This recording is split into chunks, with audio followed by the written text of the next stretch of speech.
Hello and welcome to episode 19 of the Indie String Podcast, take 2.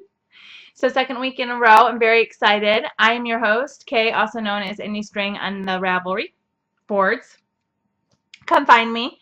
So second week in a row, super excited to be back. I forgot how much I love podcasting and how fun it is to talk to you guys every week.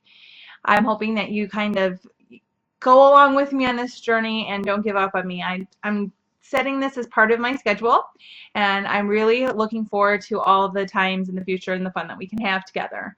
But so enough of all that. Many of you just want to see the knitting. I was a huge knitting fail this week, so hopefully you guys can help me out, make some decisions on what I should frog and what I should do. But basically, two of my 3 projects are a total and utter failure. So let's start with the one success that we've kind of had. I'm still knitting on the baby sweater. That is the Lucille by Courtney Kelly, who is part of the Fiber Company. I'm knitting this out of Becoming Art's Agave Fingering, and it's super cute. Last week I had the whole body done, and that's still done. And I did this cute little sleeve. So I picked up and did one repeat of the pattern, and this is a free pattern online, and then I did the garter stitch edging and cast off. The only thing that I'm really kind of annoyed about is that see how this is almost belling it out because the garter stitch is so much bigger than the pattern stitch, but I'm sure I can block that out pretty quickly. I want the sleeves to be a few centimeters longer, which I can do that in blocking, and to be straight. Both of those things are completely possible. So I'll pick up this sleeve and go down. Kind of stalled a little bit this week. I didn't know how long I wanted this sleeve to be, but I decided cute little almost cap sleeves was where I was going to go with it. I have to find some buttons, which I'm really hoping I can find some vintage buttons in my button stash. I'm very fortunate. I love buttons. I really love vintage buttons.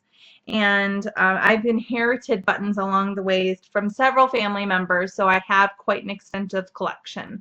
If I don't find anything in there that I love, then I'll visit the Joann's, but there's no real good place in town to get buttons.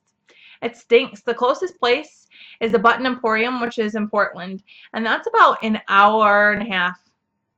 Let's be honest, it's 2 hours away both ways, so 4 hours for me to get buttons seems a bit expensive. So I'll do what I can. I just really don't love the Joann's, and the only reason why is because they never have enough. I mean, so first of all, I don't think that they're great quality buttons. No offense to Joann's. I use them all the time. Okay, so let me put it out there. But they're not as good quality as other stuff I can get. And that's, also by the brand you choose at Joann's. So that's neither here nor there. But a lot of times they don't have enough buttons for my project that I have. Since I have several Joann's in town, what happens, or seems at least to happen to me, is that there'll be 3 to 6 buttons of the buttons I need. A lot of time, 2 comes on a sheet. And they'll only at most carry 6 of that set of buttons. A lot of times I need 9 to 10 buttons, sometimes 12. And so what they tell me to do is either wait a month until they make a big shipment, or I can call all the other Joann's in town and see if they have the buttons. Unfortunately, the other Joann's in town don't answer their phone or can't help me half the time, which is really annoying. So I try not to go to Joann's, but for a baby cardigan, it should be fine. That's really adult sweaters that I'm talking about. And then let's move on to my next thing. Sorry, I'm going to drink a little bit more during this one because I've already recorded. I got to the very end and realized halfway through I bumped something and it bumped the record. So it only got about 10 minutes of the 30-minute podcast. So I am knitting the Hourglass Throw by Ann Hansen, which was in a Wool People. I think it was like in the first Wool People. It's a few years old. And let's start off with the good. Love this pattern. It is really well written. The charts are very clear, concise, if you can read charts. There's written instructions as well. So if you don't like charts for some reason, you can go right to the written instructions. The chart in the pattern itself is very it's easy to follow. I can see right where I am. I know what to do next. I think once I get through this a little bit, through more than one repeat of the pattern, possibly 2 or 3, I'll have it memorized. It's quite an extensive repeat. It's over 40 rows, so it's not a little thing. But all in all, a very fun knit so far. But here is my problem. See that wonderful little line there where I switch skeins? I can see it on the camera. I hope that you guys at home can too. So what happened is I was watching a movie with my husband and I had cast on. And I was almost to needing my second ball, and he was like, oh, run upstairs right quick and grab one. Well, I have the skeins in succession from light to dark, but when I grabbed my first skein to cast on, I hadn't done that yet, so I grabbed from the light end. Should have grabbed from the dark end, and I wound it up and knit it for that whole night and a few nights, because I knit this mainly at night on the couch when I'm watching TV with my hubby. In the shadows, you cannot tell there's a difference. They look identical if there is little to no light. I wish we could all live in the shadows so that my knitting would look as good as it looks during that time period, but no. So once I got it into the light, look at that line. It looks hideous. It's a wedding present. There's no way I can give this to someone for a wedding. And believe me, my mind went everywhere. Like maybe I can just over dye it and it will still be okay, but it's a knitting present. It's a wedding present. It's knitting. It's everything. So I got to do it right. So what I'm going to do is I'm going to rip it all the way out. And I'm going to rip it all the way out because I also messed up on the ribbing. So the ribbing has a really cool pattern on it.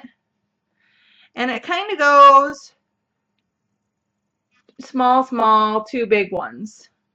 However, all of a sudden, in the middle, I decided to do 3 big ones.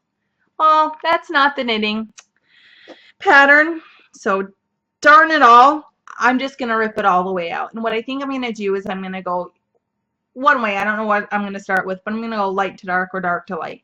So I'm going to blend them in as they go, and the whole project is going to morph from one end. The reason why I'm going to do that is because I don't want there to be like, if I double, I don't want to say strand because that's not what I'm thinking of, but if I carry 2 balls of yarn and I alternate, there we go, alternate every other row, I don't want there to be a strip of light, strip of dark, strip of light, strip of dark, which I have that on some sweaters, and sometimes that looks okay, but I really want this to be as seamless as possible, and I really want it to be pretty timeless. So what my idea is that even though these were part of the sweater club, and even though they were dyed together, as always, Madeline Tosh does not match. Not even a little bit. And that's the reason why I don't buy it anymore. So I'll be honest. I love her colors. I love her bases. Her price point is fantastic. But if I buy from you from a club that are supposed to be dyed together and they don't match better than this, and this isn't even the biggest difference in my skeins. There's quite a jog between the color saturation, the color placement, everything. Just for me, it doesn't work. So each their own. I mean, I know why people knit with her stuff. It's in a lot of ways fantastic. I just have had horrific luck with it. And so, but it's okay. It is a wedding present, so we're going to rip it out and we're going to redo it. I did look at other bases and other yarns to knit this with. I just don't have anything else. The wedding colors, one of them is gray, and this is a French gray, and so I kind of want to keep it in that family. I know that's part of their favorite color palette, and their house is in that color palette quite a bit, so I'm really trying to keep it there. So I'll rip that out, and we start it, and hopefully we'll have, you know, better progress next week. All right. So because I was frustrated with that, what was there to do except cast something on? I should tell you right now that that was a fail. It's a failure. I have so much stuff unfinished. There's no way I should have been casting anything on. But I did. So I cast on this stitch block cowl. That's by Pearl Soho. Came out last week. It's a free pattern. And I cast it on using Sublime DK. I got a mountain load of this about 50% off several years ago. And so let's look at it. So the pattern was written in a worsted. This is a free pattern, so I'm going to talk about the pattern a little bit more extensively. And this is the first section. So this was out of a worsted weight. I switched it up. I went to a DK and I went down to needle sizes. So I thought I was being uber smart, and I increased my cast on to compensate for the thinner yarn and the smaller needles. Whenever I think I'm getting uber smart, I should remember all those times that I uber screwed up, because, oh, I screwed up. It ended up being, well, I'll show you, way too wide. The cowl in the pattern is 12 inches, and this is at least 16. 16 is being gracious when I measured it, because I really didn't want it to be 16. It's probably 17 to 18. And so I can't decide what I want to do with it. Part of me wants to just rip it out. It was only 2 days of knitting. This pattern itself is kind of misleading. For each one of these blocks, or the step ladders, kind of what they look like, is 8 rows. I have in it about over 12 inches. So I'm good way into it. It's supposed to be 60 inches long. But so here are my options. I can totally rip it. I'm not saying that I'll cast it back on right away. I could keep on going, and I could, when I get done with it, I can attach it, and then instead of just this being the wrong side and this being the right side, I could fold the entire length in half like this, and make and so it's half that size. And then what I would do on this edge is I wouldn't try to hide it, actually. I would try to do maybe a different color yarn, but I would whipple stitch it down like this. So it would be half that size. And that to me seems like a really good solution. Like, hot diggity dog, that's an awesome solution. Double the thickness, the warmness, and then that's about the right width. Maybe a little too skinny. It's bordering on that for a cowl. The only holdback I'm having from that is that I probably at that point would mod the length of the section so it's not going to be 60, because it's going to be super heavy. And who wants a really heavy cowl? I don't know. So I got to think about it. Tell me what you guys think I should do. Either way, I'm not super invested. I learned a new knitting technique when I did this, which is knit in the row below. I've never done that before. And I also did a different cast on. This cast on here is invisible. I'm not going to say it right. Invisible progressive? No. I'll put it in a pop-up bubble. But instead of using a spare length of yarn that you then rip out, then you pick up the stitches and you can Kitchener them together for an invisible seam once the knitting is done on the material. I kept on wanting to say garment, but it's not a stinking garment. It's a cowl. When the knitting is done in the cowl, you can put them together so you have a loop, and you Kitchener stitch it so it's invisible. So instead of doing that and having the waste yarn, instead of using the waste yarn, what I used was a second needle. So the second needle is there, and so instead of having to pick it up, all I have to do is do the Kitchener. It was a great method. I'll completely use it again in the future. It wasn't that hard to master. The only thing about it is that a length of yarn really will go anywhere you want. It's very flexible. It doesn't have really any memory. So that's great when you're doing things like casting on. However, I like stiffer cords, and this is an Addy click. So they're interchangeable set. And the cord is pretty, it's not inflexible by any means, but it's stiffer, and I like stiffer cords. And so it was harder to move the cord around with my fingers because my fingers are used to yarn. And it felt almost unnatural. You know, it didn't feel right. But it was not for a huge length of stitches, and so it was fine. I think if I had a lot of stitches, like several hundred, it would have been a different story. But it was really good. So even if I have to rip this out, it was worth it. A new knitting technique, a new way to cast on, happy, even if that's all I take away from it. I do really want the finished object. I think it's a beautiful cowl. It's going to end up being 3 colors. I just don't know how to fix my problem. Or even if I have a problem.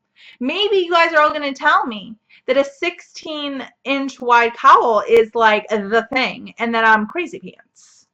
So, I'm just saying. I could be crazy. It's been known to happen. All right. So my finished object, I'm actually wearing it. I finished this a while ago, but you guys never saw it. And this is the shawl that I was knitting. And now, oh gosh, it's on me. Sorry. Sorry, everyone. I'm going to have to fix that. This is a Wool People pattern by Gundren Johnson. And it was knit out of Becoming Our MCS in the December colorway. It is beautiful, and I really, really like it. It's a little crazy, but I think it looks good on. I like how big it is. I really like large cowls. And the reason why I think is that I wear a cowl all the time. I either am wearing a cowl or a hat. And in the fall and spring, I prefer to wear a cowl instead of a coat. This is a very large. It goes down to my belly button when it's like this. And I can put on a zip-up sweater, which I wear those all the time too. And it keeps me warm enough not to wear anything else. So I really, really like it. It's great. The pattern was good. The instructions were good. I like this style of shawl, which is, I think, a Shetland shawl, where you knit the triangle in the center, you pick up on the side, and then you knit the border out. The last several rows were a big slog, but they were hundreds and hundreds of stitches. I didn't block it out aggressively. I kind of just laid it out. Seems to be my new thing. I used to block everything within an inch of its life, but now that I've learned that I like things a little bit bigger, I just knit them bigger, and it's not that big of a deal. But it's great. I wear it all the time. The MCS is wonderfully warm and soft, and it's holding up great. I have no pillage, but it also isn't, you know, in a high friction environment such as your armpit or a foot, where it gets a lot of that friction on the surface of the garment itself, so it shouldn't pill. I'd actually hope not. It is blue, and so the whole reason why I knit it is because it should look good with jeans. Maybe a little quirky, but I'm quirky, so I can live with that. So spinning. Spinning is kind of dull. I haven't spun a lot. We'll get into that in the rant and rave section. But I am still working on the Blue Moon Fiber Arts, the Real Red colorway. And that's 50% yak and 50% merino. I had 8 ounces of that. So 2 4-ounce bumps. In reality, it was 1 bump that was 8 ounces. I separated that out, and I have 1 4-ounce section done. I'm about a third of the way through on the second 4 ounces. Spinning up great, drafting wonderful. Yak is amazing. Wow, it's so soft. I love it. Oh, yak. So it's a great price point. If anyone's looking at yak, I would definitely consider Blue Moon. It's just a fabulous experience. So I'm excited about that. Hopefully I'll have that done in the next week or two to be able to show you. But as we talked about last week, I'm doing spin the bin, baby. So let's go through my spin the bin. So my spin the bin, and maybe I might only be able to do half of it. So let's do 6 of them, because dang it, I want to do some of it, but I don't have a ton of time. So the first thing I'm doing is Nest Fiber Studios, and this is Mixed BFL in the Meltdown colorway. She's a relatively new fiber artist. Within the last 2 years for sure, maybe a year and a half. I have quite a bit of her stuff. I have, oh goodness, over 12 bumps. I could have done the whole year nest. I love her stuff. It is wonderfully prepared, great packaging. Her colorways are original and fantastic. They're just super nice. I would highly recommend her. She is sought after. Her updates go relatively quickly. I mean, not quickly as others, but you definitely need to be there when she updates. But I love her stuff. And you can get it off of Distashes. They come up every few days. So that's the first thing I got. So that's one. I also am going to spin some of my Hello Yarn stash. This is mixed BFL and silk. It's not mixed, it's just BFL, sorry. In the Night Gatherers colorway, which is blue, turquoise, and a green. And some undyed. I'm very excited about it. It was July 2011 Fiber Club. Wow. Whew. I got this off of D-Stash. I haven't spun any of my Hello Yarn because I've been hoarding it. Her stuff is so hard to get. I don't even try in her updates because I'm never successful. And her Fiber Club was closed for a number of years. And it's so funny for me to think about it because when I started knitting, I remember within the first 6 months of hearing about Hello Yarn and being like, I'll never spin it, it's not a big deal. And people were like, her stuff is so amazing, it was all over Ravelry, and I was like, I don't care, I'm not a spinner. So you fast forward, right, and now I spin and you can't find it. Oh, hindsight, right? But I actually am starting to dip in a little bit into that. I only probably have about 6 bumps of her fiber, and I got into her Fiber Club. So, it's like I shouldn't say it's the only extravagance I'm going to keep now that I'm from home. But I didn't cancel, but I got out of all my other Fiber Clubs to be able to be in the Hello Yarn. She's the only Fiber Club that I really want to be in. I got a lot of other stuff. So I'm uber excited about that, and I'll show you. It actually is going to, I think, come next month. So that's that one. And then this one is a twofer. I have 2 of these bumps. This is a Squish Fiber Arts, and it's a merino colorway, and it's one of her club colorways. I don't know how I'm going to spin this. You know, my default spin is a 3-ply, to be perfectly honest. I love the roundness. I love a 3-ply. It's mainly what I go into. And so I have 2 bumps of this, and so I might try to do a 3-ply. No idea. I might spin each one a different way. I'm excited to spin it, though. I like her stuff, and I like merino. I like a lot of everything. I like merino, too, though. All right. So that's 4, so I have 2 more. So let's do the 2 more that are going to coordinate. So 2 more that are going to coordinate is Becoming Art, which is a merino cashmere silk blend, and this is in the hearth. Wow, you can tell I've recorded twice. Colorway.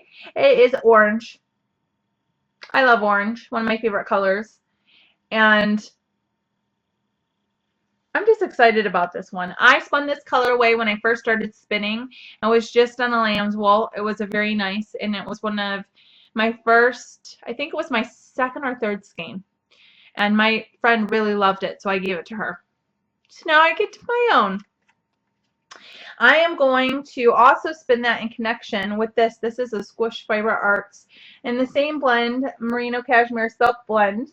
And this was a club colorway called Theory that I got off of a D-Stash. I don't know how much you can tell, but there are sections that match, that are this like almost dirty orange color. Dirty, leaning towards brown.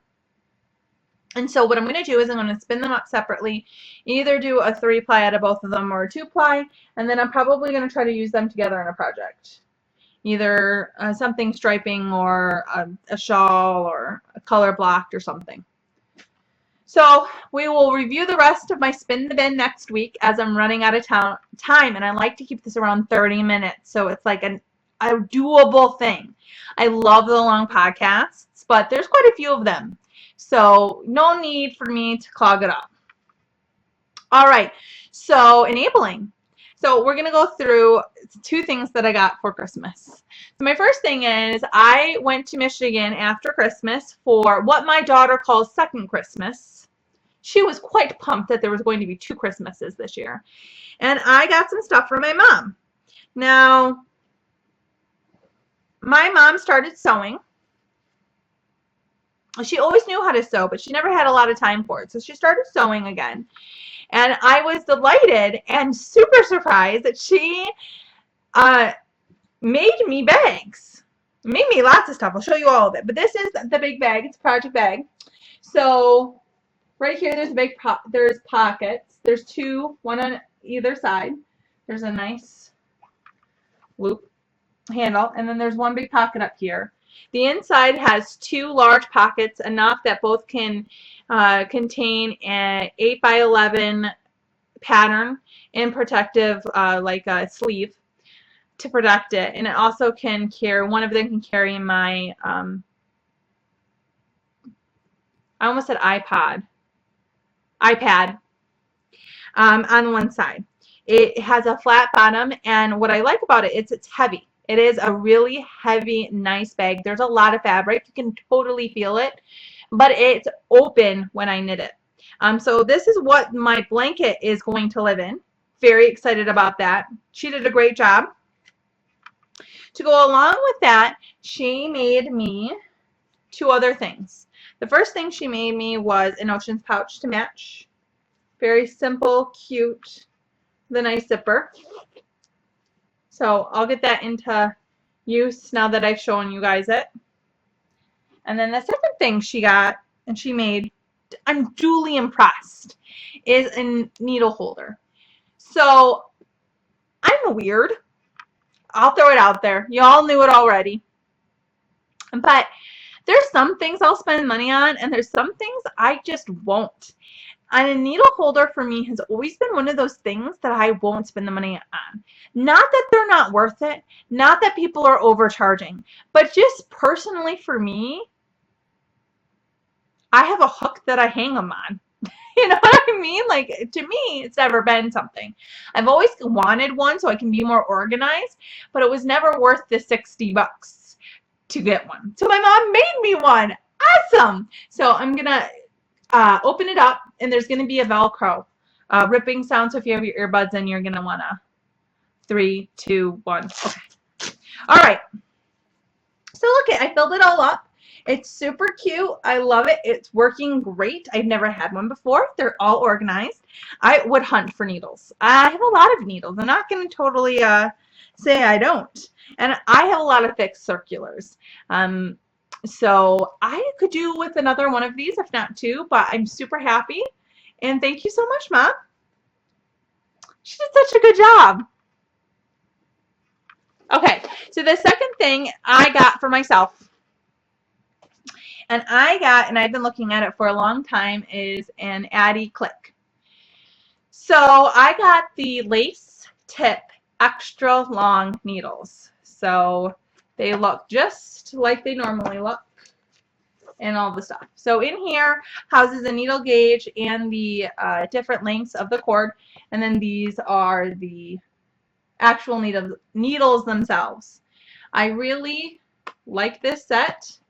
I like how everything goes together, and it's nice and contained. I like a long shaft on my needle. I use my entire hand to knit. I don't actually push. I know some people push with this thumb pad. I don't actually push. But what I tend to do is feel the pressure that's right here. And what that helps me do, and I know it's super weird, is it helps me keep my tension consistent. And if I'm having to push with this part of my hand right here, I know I'm knitting too tight. By the other standard, if my needle is just flying and through and it's super loose, I know I need to tighten up. And it's a reflective movement, I think. No, reflexive movement for me. So I don't even think about it.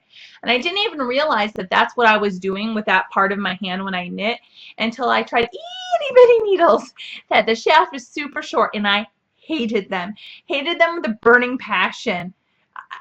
That's why I use double points, because I can't use those really small circulars. I just can't do it. They're awful because I cannot feel my tension when I do that. And so these have been out for a few years. I've looked at Addy Clicks for a long time. They're in the majority of my needles. I think that they're a good price point for the quality in which they have. Excuse me, I have Chagoos as well. I like Chagoos a lot. And probably my fixed circulars are going to start to move over to them. They're very, very cheap for a good quality. They're much less expensive than Addies. I do have some signatures, and I love them, but they're just too expensive for me.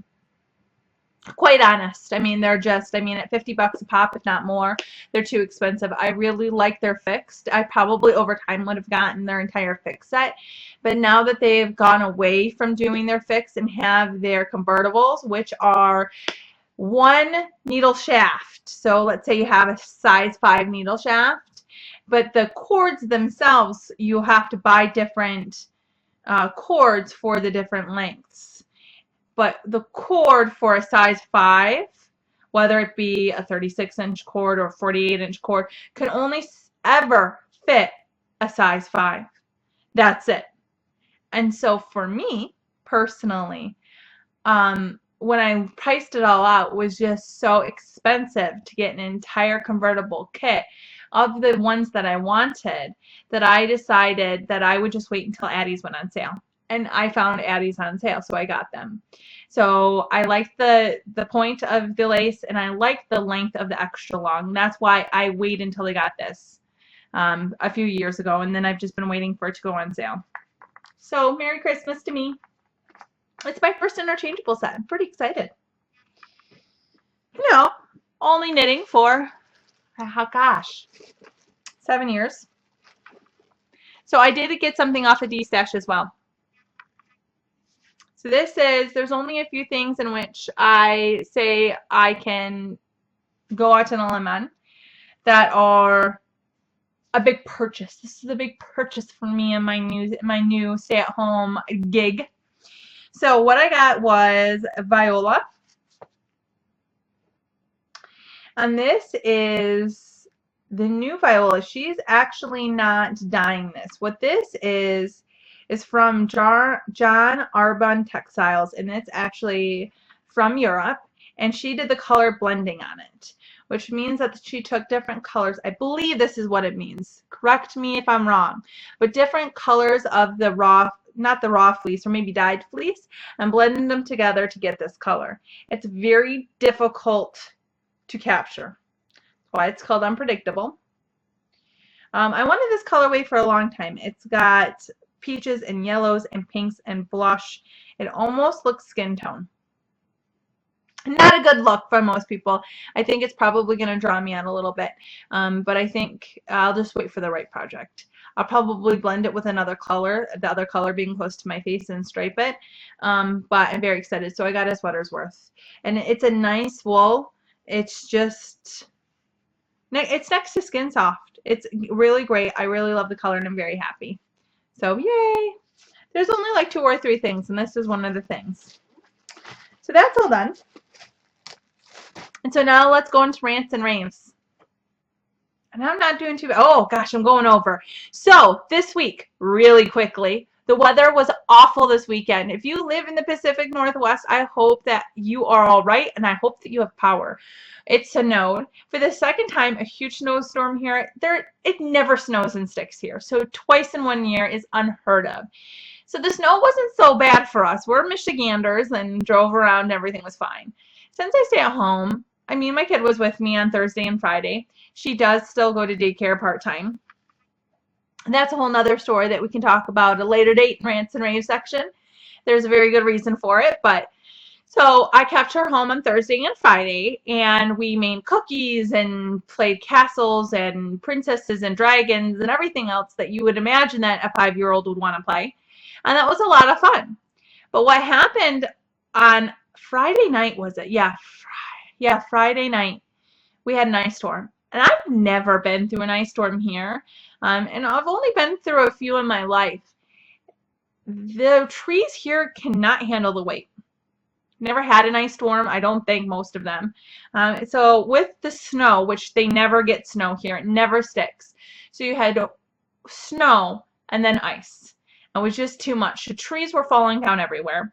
Thank goodness my house didn't get hit by a tree, but really close. I have a huge firs in my yard, and I would say within a foot. And they were just coming crashing down. Some of my porch furniture totally trashed, but no one got hurt. So on Saturday morning when we woke up, everything was going fine, and about 10 o'clock our power went out, and we were like, well, what do you want to do? So I ran upstairs and took a shower because that water in the water heater is just going to get cold. So I took a hot, long shower until all of it was gone.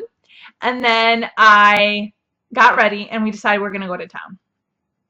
We get in the truck going up. I live up a hill, so we go up, rest the way up the hill, and turn to go down. And what happens when we turn the corner? But a tree falls on top of the truck.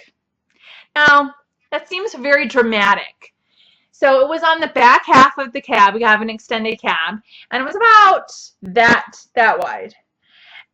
And I haven't been in a car accident in a long time, more than 10 years. I mean, knock on wood, good for me, you know, that's wonderful, but I forgot how loud it is. So it hit on the back half of the cab, wham, and we all just kind of stopped. Like, nobody screamed or cried or did anything, and my husband was like swearing, can't repeat what he said, and we pulled over. And he checks it out and takes pictures and everything for insurance, and he's getting the car, and the lights, the brackets fell down, the lights came off from the ceiling, so I'm clicking everything back in the way that it's supposed to go, and it narfed up the car bad. There's huge dents and divots, and I'm surprised one of the doors still works, and the box, the hauler box, the back of it, it's totally kinked, it's totally gnarled. So he gets in the car and kind of looks at me, and he's like, well, that stinks. And I'm like, yeah, no one got hurt, and it's no big deal. Bad timing. If we would have stalled for another minute or hurried up, we would have missed it. But sometimes, dude, that's the way it is. My daughter was in the back seat, and she goes, hey, we're all right. It's okay. I was like, you go, 5-year-old. You go. You tell him.